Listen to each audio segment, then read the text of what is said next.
அனைவருக்கும் வணக்கம்.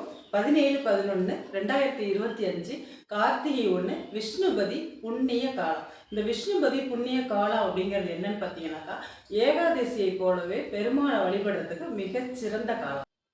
இந்த விஷ்ணுபதி புண்ணிய காலம் அப்படிங்கிறது தமிழ் மாதங்களான வைகாசி, ஆவணி, கார்த்திகை, மாசி இந்த 4 மாசத்தோட முதல் தேதியில தாங்க வரும். சூரியன் சில ராசிகளை கடக்கும் பொழுது விஷ்ணு வழிபாடு மிகவும் சிறப்பு.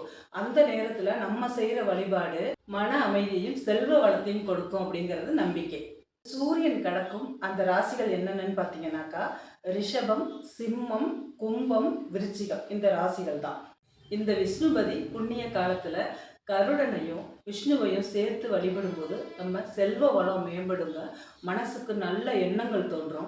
நவம்பர் 17 கார்த்திகை அன்னைக்கு காலையில 4:30 10 மணிக்குள்ள பெருமாள் ஆலயத்துக்கு சென்று அம்பாளையும் பெருமாளையும் வழிபடுவது மிகவும் சிறப்பு. உங்களோட வேண்டுதல் என்னவோ அதை பெருமாள்கிட்ட வைங்க. நியாயமான வேண்டுதலை உடனே உங்களுக்கு தீர்த்து வைப்பார். அதை நீங்கள் சொல்ல வேண்டிய ஒரு மந்திரம், ஓம் ஸ்ரீ ஹரி நாராயணா ஸ்ரீதேவி பூதேவி போற்றி அப்படிங்கிற மந்திரத்தை 27 முறை சொல்லிட்டு வாங்க.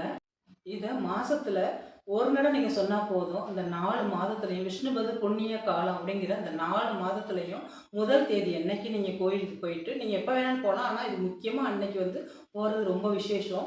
27 முறை இந்த மந்திரத்தை சொல்லிட்டு வாங்க. உங்களோட நியாயமான கோரிக்கையை பெருமாள் கண்டிப்பாக தீர்த்து வைப்பார். கோயிலுக்கு போக முடியாதவங்க வீட்டிலையே விளக்கேற்றி பெருமாளுக்கு முன்னாடி நீங்கள் உட்காந்து 27 முறை அந்த மந்திரத்தை சொல்லுங்கள். உங்களோட நியாயமான கோரிக்கைகளை இந்த 3 மாதத்துக்குள்ளேயே இல்லைன்னா இந்த விஷ்ணுபதி புண்ணிய காலம் முடியறதுக்குள்ளேயே பெருமாள் கண்டிப்பாக தீர்த்து வைப்பார். இந்த மாதிரி ஆன்மீக தகவல்களை தெரிஞ்சுக்கிறதுக்கு நம்ம சேனலை சப்ஸ்கிரைப் பண்ணி லைக் பண்ணுங்கள்.